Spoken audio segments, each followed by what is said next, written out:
welcome to a new edition of the Authentic Leadership Roadshow. My name is Helena de Munk, and today I am in a special situation because I'm not interviewing one woman, but I'm interviewing three women at the same time, so it's a little challenge. So welcome to the show. This is Sarah, Ingrid, and Anne. They created Ouzia last year, I guess, yes. And I was invited in Sarah's home. It's a very beautiful setting here, so we hope you enjoy it. So let's start with a small introduction. Ladies, who are you? We are three women with a passion for the power of creativity and creative thinking. And it's, in fact, it's that passion that resulted in the creation of Ouzia. Last summer, and on a beautiful summer day, under a tree, sitting together, talking about creativity and how we could change companies using the power of creativity and creative thinking. Okay, amazing. Tell me something more about your backgrounds. That is really nice about our creation, is that we have three completely different backgrounds. My background is in human resources. I'm a lawyer. You're a lawyer? I studied law and philosophy. Okay. Yeah, and I'm a marketeer and have spent my entire life in corporate businesses. Okay, yeah. So Ingrid, you were in human resources, but tell me something more about yourself. Who are you? People often say that what characterizes me most is my energy and my dynamism. And so when I'm working with groups and when I'm working with people, very often that they say that they're almost like infected with the energy. Okay, yeah. And apart from your professional background, what do you do? What are you involved in? What are your other passions? That is a difficult question. Really? Because it sounds like a cliche, but it's like almost my passion is my work. I've been working in the area of the human side of innovation and creativity for 12, 13 years now. And so the last 3 years, I also followed a master in creativity. And so that was so overwhelming with work, and so that I was doing nothing but studying and working. But I loved it. I really loved it. Okay, good. So Sarah, what's your background? You're a lawyer, but what else have you been doing in your life? Except from working as a lawyer, I love music. I love a lot classical music. I love going to operas, listening to music, and I play the organ. Oh, so really? I hold organ classes and I play the organ. I really enjoy it very much.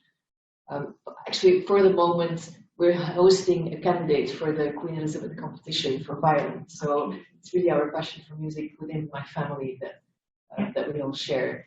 And I love reading. I read a lot of novels, but also a lot of other books. I love learning new things. And so I go from one passion to the other, and I really start reading a lot about it and trying to give it a place in my life, trying to continue learning new things and doing it by reading and then discussing it with other people is something I really like to do. I can see that. Excellent, thank you. Tell me a little bit more about yourself. Yeah, so apart from my corporate life, in fact, I set myself a challenge. I wanted to become marketing director by 35, and then you're 35 and you're marketing director and you still have like your whole life in front of you, so what do you do? So I have been exploring the area of creative thinking and creative problem solving over the last years, and it became my passion. So I jumped, I left the safe zone, and that's in fact, why am I telling this? Because I see already your question popping up. Tell me something personal. Well, that in fact is really typical who I am.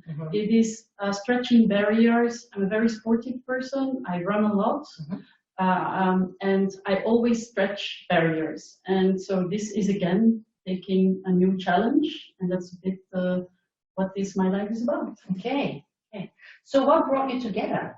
I hear some similarities, I also hear differences, but what was really the driver for the creation of your company? Well, approximately 5 to 6 years ago, Sarah and me, we were working at the Belgian Post.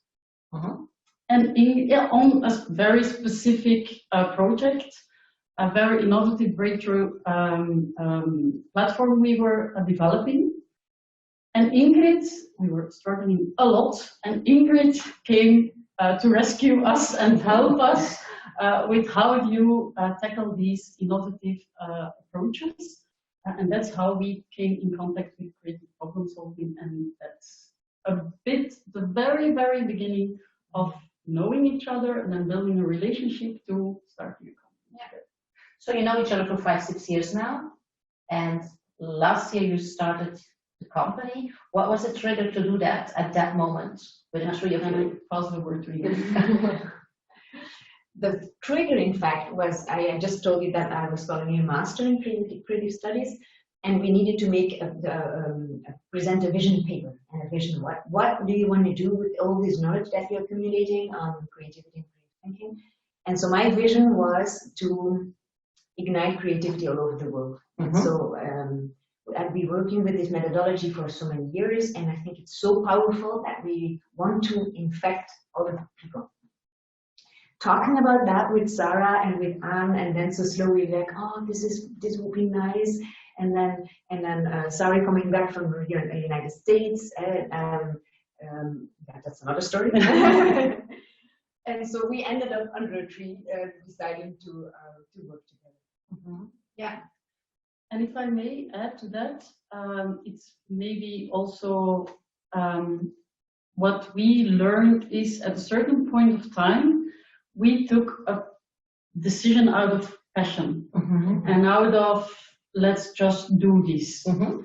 What you then encounter is reality hitting in.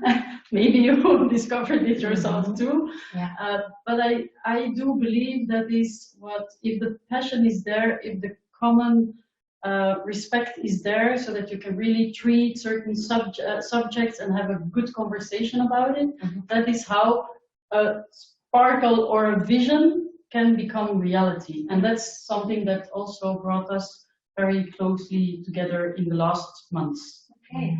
Because starting up a business is one thing, but aligning the visions of three people is another thing. I mean, it's the combination that makes it pretty amazing. So how did you align? Because I guess you all have your own ideas and things that you want to bring into the world, or the roles that you want to take up in the organization. So how do you align those? For that, we really worked together. We took a lot of time discussing on a very methodological basis. Like, we have to think about what is our vision, what is our mission, what are our values, what are our shared values, mm-hmm. writing it down, putting it down, and then continue working on something else, taking it up again, and really trying to go to the bottom of it to feel like, are we really aligned on what we want to do? We also did a Anne is certified as a Lego serious play, so we did an exercise of Lego serious play, the three of us, mm-hmm. in order to come to a common vision, yeah. and to work on that. So it has been something.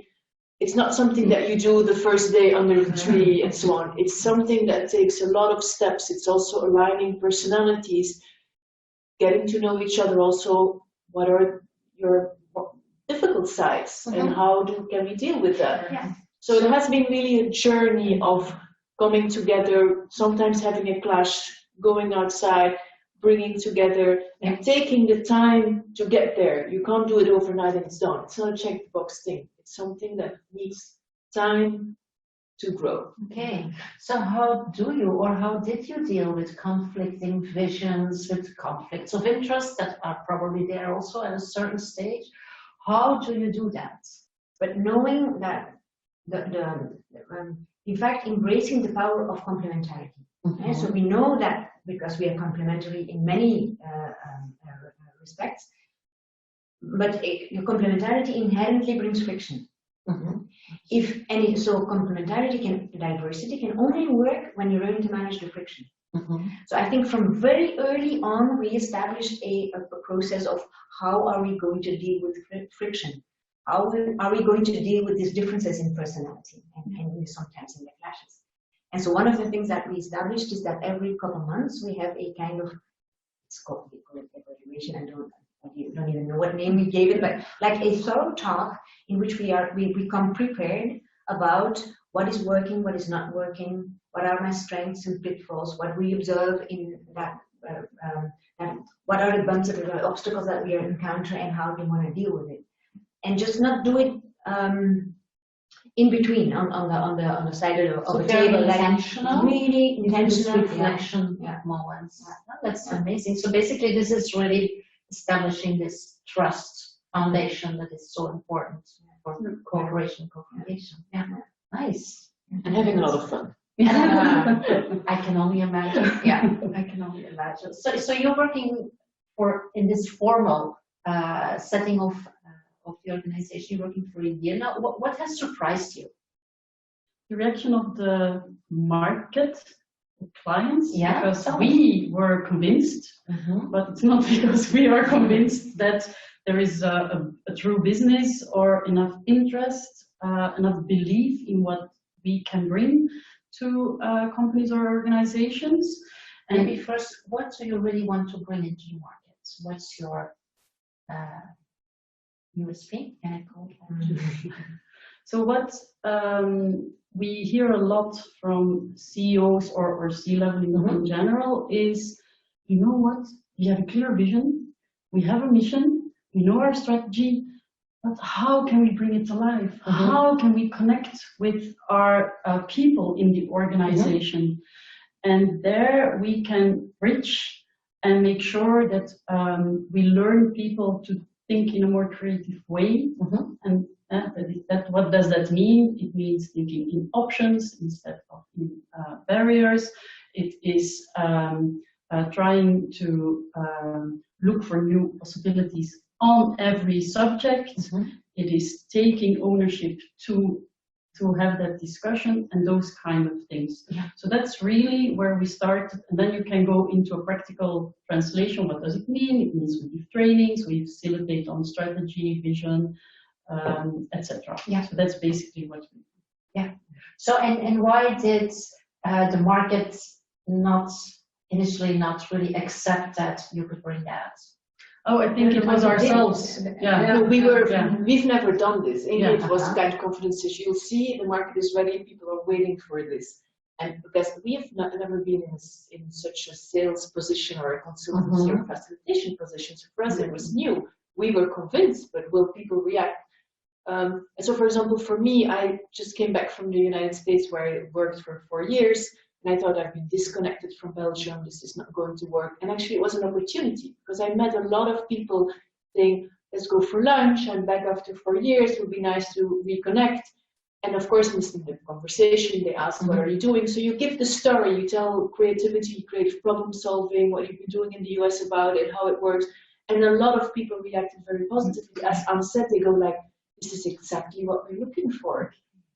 And you can really do that, and you have a concrete methodology, and you work with our people, and you give them tools to be able to be more creative, to take ownership of things. So people reacted very positively, and that was quite amazing for us, because we just started out, and even if you are convinced, actually, to be honest, in the beginning, one of our discussions was, should we use the word creativity? Because we thought people are getting a little anxious about the word. They think it's something in the arts or science and so on. Can we use creative thinking? So our first discussions were a lot about how are we going to explain what we are doing, and we will not use that word because then people. And actually now we start off with the word, and it triggers the interest of people, and then you start the conversation. And you cannot kind of explain what it's about. So you have a nice way of explaining it. Yeah, the way mostly when people ask what are you doing, so I would say we bring creative thinking to organizations, and so people go like creative thinking. So what do I mean? I'm like, well, creative thinking is a little bit the counterpole of critical thinking, and we've all gone to school where we've learned to give one right answer. The teacher will give the answer, you learn it by heart and reproduce it. Just don't start thinking, don't give another answer, and so you get anxious about what you can do, what you cannot do, what is the right answer. And so we've all got this way of training. So we're all very good in spotting issues. Somebody gives an idea, I don't think that works. Ooh, we've tried it before. Ooh, it's too expensive. That's intuitively, it's basically the discourse that we have in the Western world. Everybody has it. So it's not blaming anybody. I still have it too. So if you want to start thinking in options, going for opportunities, thinking more broadly, coming up with new and innovative questions, you have to do it in a very conscious way. You need actually kind of methodology that forces you to give space to that creative thinking. And then you can evaluate and spot issues and do some critical thinking. But you need to give the space. And that's not our natural way of doing things.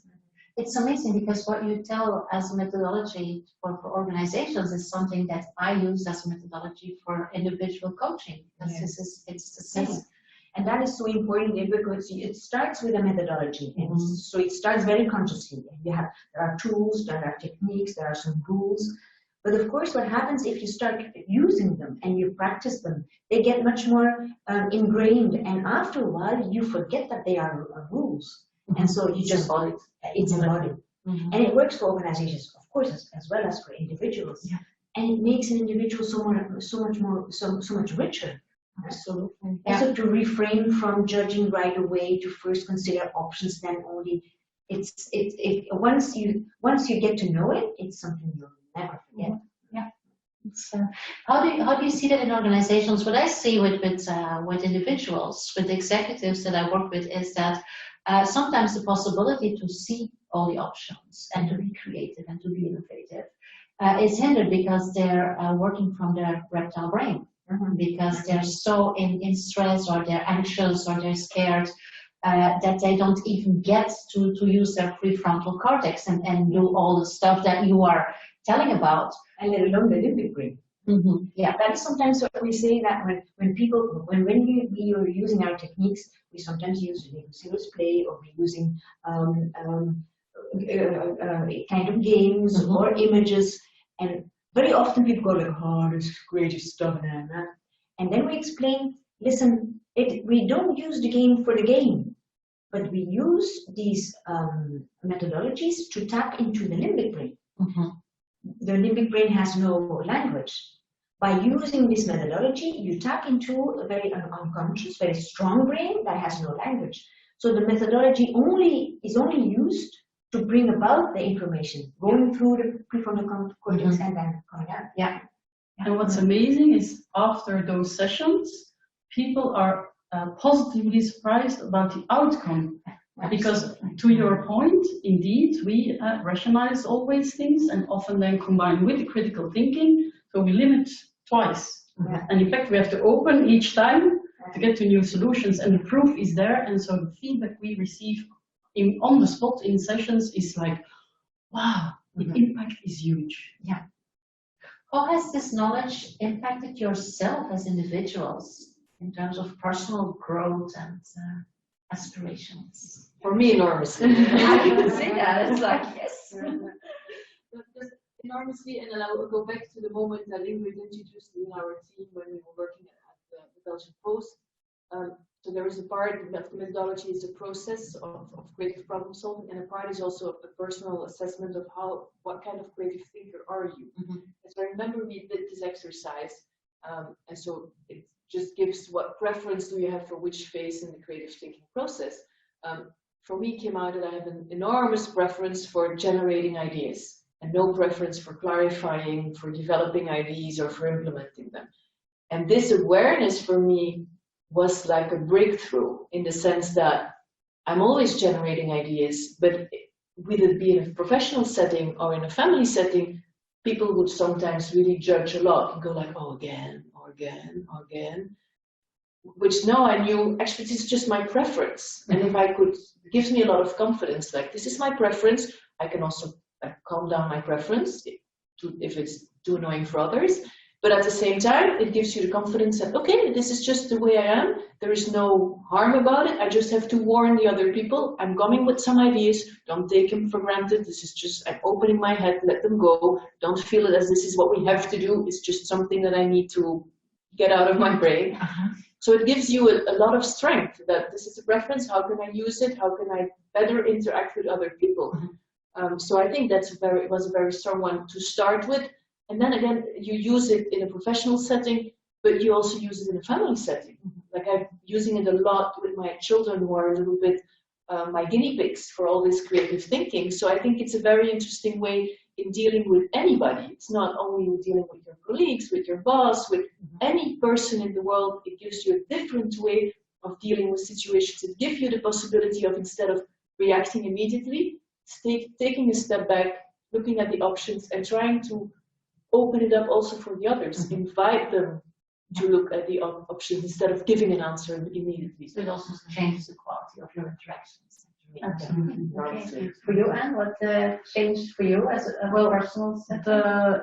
First of all, I applied it, if I look in the chronicle order, I really applied it a lot in my professional life for the last 5 years, where I use it as well for really creating innovative solutions as for team dynamics.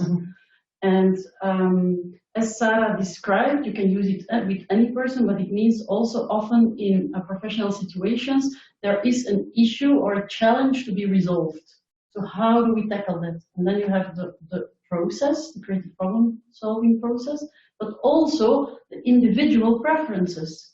And if Sarah is in my team and she's generating ideas, but you are in my team and you are the clarified, only asking questions, how do you balance that?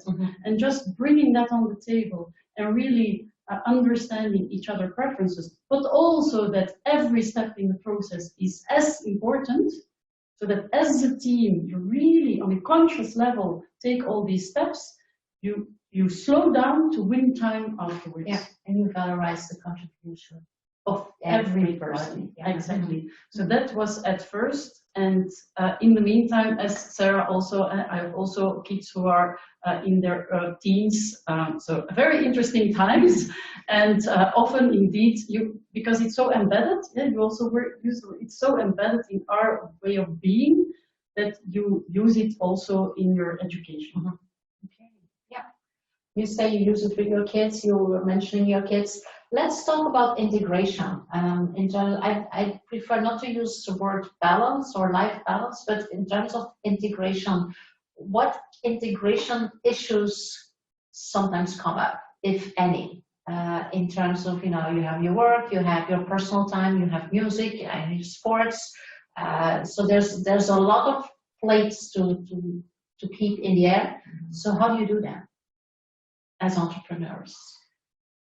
I think maybe because we're later in age when we start as entrepreneurs, and our kids are, our kids are, our kids are, well, they're not all in the house, but they're grown up, so they're actually, I feel that dealing with these teenagers, and I have some who are at university, they are so happy to see passion in their parents' life, to see a dynamic, to see a new project, to see something that you're working on that gives you energy, that they basically excuse any overtime. There's of course a lot of overtime and also mental space that is filled with what you're reading and you're occupied with it all the time. But I think they see it as something very positive that they can learn from too. So yeah, that's the way, that's my experience since I started, which is only a couple of months ago, but very positive. Yeah, okay. And you still find the time to play the organ or to run or to live your other passions? Does that We work? have to make time for it. I think very often projects come in peaks and sometimes it's a little quieter, and very often summer is a little quieter. So you have to take advantage of the quiet time to just enjoy other things. And but I think it also depends on personality. For me, it keeps on being a constant struggle. My husband says, but it'll be a struggle when you're 75, darling. Yeah, I think it's who I am. Yeah, the question is the struggle, or is it just no, a as choice? I said before, it's my passion. So it's a blurry line. Yeah. What does Ouzia stand for? What does it mean? In fact, it's a Greek word. It's been first used by Aristotle in the concept of soul, and there is a long philosophical explanation, which I think I'm That's what you're I'm there. we will try to summarize, but it is the summary as in the soul become what can be. Mhm. And we liked the element of become what can be, because Mhm. by bringing this kind of, we call it our creative philosophy, we will allow organizations and of course also individuals, because they're so closely linked, to become what can be. Yeah. To give them a broader prospect, give them the power to envision the future. Mhm. Because future is, when looking at the future, it's for some people very uncertain. But this creative philosophy, in fact, gives a kind of mental support or how you can envision the future. Absolutely. And to unlock their inner potential, Mhm. because Yeah. that's truly what we see happening when we work with Yeah. those individuals in organizations. I can only imagine. Yeah. Very good. So if you could take on a really important project in the coming months, and a project where you believe that you might be able to change, not to change the world, but change the world, what would that be? Ooh. I know. But in fact, we don't want to boast, but we are already doing this with some companies. Okay. Is that just what we prefer to do is not to go in and out. Mhm. It's like just doing a couple of trainings and then go away. What we help companies do is looking at the future, but how do you get there? So together with them, we build a program which is often runs in over more than 1 year, trying to bolster, to foster this spirit that will help them getting ready for the future. Mhm. And so we're really happy to say that we have now very recently signed a project that will run for 2 years. Mhm. And this kind of projects we really love, Yeah. because that is when you create an impact. Mhm. And we work for very different types of organizations. Uh-huh. So it's not just large companies, it can be a smaller company. We work for hospitals, public institutions. Yeah. And so the idea is maybe not to change the world, the idea is to give people confidence to become the best version of themselves, Mhm. and give them the tools to do it. And so So if they we can can change the world. if we can give them a little impact, if we have impact in how they function, Yeah. they can continue. So it's, I think that's Mhm. more the way we see it, on having a direct. Yeah. However, I've been thinking, well, on your first question, I think if you go back to the vision we were talking about, we truly believe that what we offer those organizations is so powerful that we would love much more people to join our, I was going to say movement, but let's call it company. Because we're only 3, and with 3 you can't change the world. It's only the exactly. And so I think that's our biggest dream, is that we can inspire other people to join the movement, so that we can take up more projects, and maybe other countries, and maybe the world. So that's basically what our biggest dream is. I like that, dream big, yes. Well, I hope that your introduction here already contributes a little bit to to conquer the world. Is not the right term, but Inspire the world. Yes, to inspire the world. So if people want to find out more about what you do and what you stand for, they will be able to see a lot on the website, I guess. But if they want like a first introduction into creative thinking, what book would you recommend for somebody that says, okay, I want to learn more for myself? Is there a book? There are many books, but would it be a good idea that we give you a list and that you also publish it on the website? Yes, I would love to publish like 1 or 2 basic books, like the starter books in terms Maybe of. we can give one title. There is one book that's very easily written. It's called Creative Confidence by Tom Kelly, and it gives a lot of information. It inspires. It is pragmatic. It speaks to the people. It's a very nice way to start. We can also speak about the neuroscience of creativity, but it might be a little heavy, but creative confidence. Yeah, it's something that people can learn from immediately. Yes. And It's really easier. okay, good. Thank you for that tip. Okay, anything else you want to add to the conversation, to the interview? I think we could talk for hours. I know. Yeah, we could also do a sequence. Maybe we can sit here together, reorganize your living room completely, Sarah, and do like, okay, what have the next project brought, and how wiser are you? What have you learned next year? So we could do that. But like, any last thing you would like to add to close this? I would say what we did here was like a little bit jumping into something new, a dream that we wanted to realize. Just do it. Start with it, have confidence, and I don't say it's easy. I think we've experienced that it's not always easy, but keep the energy and do something with it. Yeah. Take a step to do something. And as a last, I think maybe a quote that we often use when we were working together at the Belgian Post is, don't ask for forgiveness, don't ask for permission, ask for forgiveness. Yeah, I like that. Yeah, nice. Okay, I would say, ladies, thank you so much for the interview. It was really inspiring. I guess you all now have enough motivation to look deeper into creative thinking. I will publish the link for the book below on the community site, so you will have all the information there, also the URL of your website. So the choice is yours. You can take it. Bye now.